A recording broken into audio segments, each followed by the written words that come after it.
খাগড়াছড়ি হয়ে রাঙামাটি সাজেক সহ বিভিন্ন পর্যটন কেন্দ্রে যেতে গুরুত্বপূর্ণ বেইলি ব্রিজ ঝুঁকিপূর্ণ হওয়ায় প্রায়ই ঘটছে দুর্ঘটনা। সেতুর বেহাল দশার কারণে কয়েক কিলোমিটার ঘুরে পৌঁছাতে হয় গন্তব্যে। ৫ টনের বেশি মালামাল নিয়ে চলাচল নিষিদ্ধ হলেও তোয়াক্কা করছেন না চালকেরা। দুর্ঘটনা ও ভোগান্তি এড়াতে পাকা সেতু নির্মাণের দাবি স্থানীয়দের। দীঘিনালা লংগদী সড়কের চৌমুনি এলাকায় সম্প্রতি অতিরিক্ত কাঠ বোঝাই করে ট্রাক চলাচলের কারণে খুলে পড়ে বেইলি ব্রিজের পাটাতন। এতে রাঙামাটির লংগুদুর সাথে খাগড়াছড়ি সহ সারা দেশে সড়ক যোগাযোগ ব্যাহত হয়। প্রায় ২ দিন সড়কে ভারী পণ্য ও যাত্রীবাহী যান চলাচল বন্ধ থাকে। ১৯৯০ সালে নির্মিত সেতুটিতে ঝুঁকি এড়াতে ৫ টনের বেশি ভারী যান চলাচল নিষেধ থাকলেও মানা হচ্ছে না। এতে সেতুর ক্ষতির পাশাপাশি ঘটছে দুর্ঘটনা। বেইলি ব্রিজটা অতি ঝুঁকিপূর্ণ বর্তমানে, যেমন এটাকে ২-৩ বার অলরেডি ভেঙে পড়ছে। রাস্তা ক্রসিং এর সময় গাড়ি অনেক সময় একটার সাথে একটা বেজে যায়, মানুষ ক্ষতিগ্রস্ত হয়। দীঘিনালা লংগুদু সড়ক, দীঘিনালা সাজেক ও পানছড়ি সড়কে এমন আরও কয়েকটি বেইলি ব্রিজ ঝুঁকিপূর্ণ। তাই দ্রুত পাকা সেতু নির্মাণের দাবি স্থানীয় ব্যবসায়ীদের। সরকার এগুলো যদি পাকা ব্রিজ করে তাহলে বর্তমানে এখানে ওই পর্যটক হিসেবে দুর্ঘটনা থেকে মানুষ একটু রেহাই পায়। সড়ক বিভাগ বলছে ঝুঁকিপূর্ণ বেইলি ব্রিজের পরিবর্তে পাকা সেতু নির্মাণের প্রকল্প চলমান। আমরা একটি ওয়াটার অলরেডি দিয়ে দিয়েছি, আরেকটির আপনার রয়েছে, প্রোগ্রাম পাস হয়েছে, আমরা দরপত্র দিকে যাব। বাকি 3টা হয়তো আস্তে ধীরে এই পিএমপি প্রোগ্রামের মাধ্যমে আগামী 2-1 বছরের মধ্যে আমরা শেষ করতে পারবো। খাগড়াছড়িতে ছোট বড় 8টি বেইলি ব্রিজ রয়েছে, সবগুলোই বর্তমানে ঝুঁকিপূর্ণ হয়ে পড়েছে। Independent news. এ বিষয়ে আরও জানাতে খাগড়াছড়ি থেকে যুক্ত হচ্ছেন সহকর্মী সমীর মল্লিক। সমীর, ঝুঁকিপূর্ণ সেতুগুলোর জায়গায় নতুন পাকা সেতু নির্মাণের প্রতিশ্রুতি পাওয়া যাচ্ছে, সেই প্রতিশ্রুতি কবে বাস্তবায়ন হবে?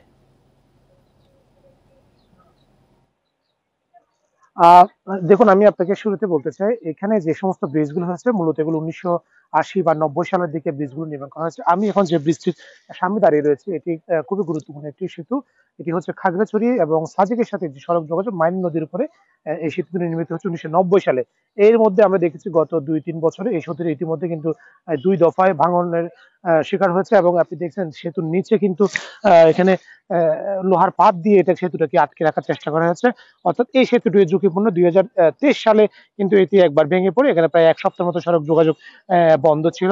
একই সাথে খাগড়াছড়ির দীঘিনালার সাথে লংগদুর রোড সড়কে কিন্তু অন্তত ৩ থেকে ৪টি কিন্তু বেইলি সেতু রয়েছে, যেগুলো খুবই ঝুঁকিপূর্ণ এবং গত ৩১শে ডিসেম্বর একটি সেতু ভেঙে অন্তত প্রায় ২ দিনের মতো সড়ক যোগাযোগ বন্ধ ছিল এবং সেই পথে লংগদুর সাথে খাগড়াছড়ি সহ সারা দেশের সড়ক যোগাযোগ বন্ধ ছিল।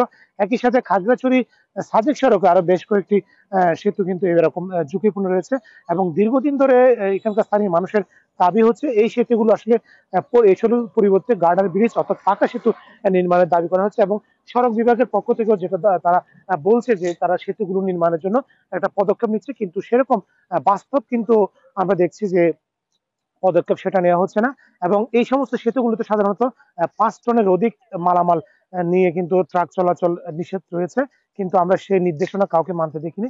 এখানে ২৫ থেকে ৩০ টন এমনকি ৩৫ টন ওজনের ট্রাকও কিন্তু হরহামেশা চলাচল করছে। যে সমস্ত কাঠের ট্রাক বা সিমেন্ট বোঝায় বা পাথর বোঝায় যে সমস্ত ট্রাকগুলো রয়েছে এগুলো এক একটি আসলে ধারণ ক্ষমতার ব্রিজে সেতুর যে ধারণ ক্ষমতা তার থেকে কিন্তু অনেক বেশি তারা কিন্তু চলাচল করছে, যে কারণে আসলে প্রায় সময় এই সেতুগুলো ভেঙে যান চলাচল ব্যাহত হচ্ছে। বিষয়টা নিয়ে আমরা রাঙামাটি সড়ক বিভাগে যিনি তত্ত্বাবধায়ক প্রকৌশলী রয়েছেন অর্থাৎ পার্বত্য চট্টগ্রামের সড়কে যিনি দেখাশোনা করেন তার সাথে আমরা কথা বলেছি।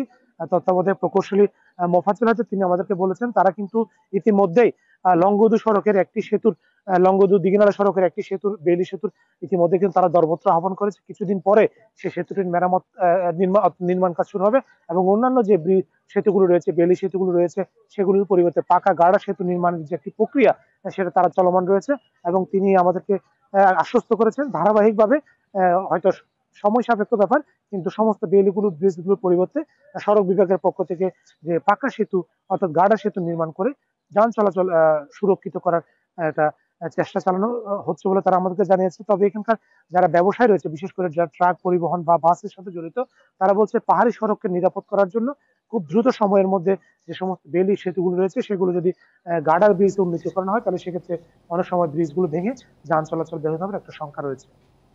খাগড়াছড়ি থেকে জানাচ্ছেন সহকর্মী সমীর মল্লিক।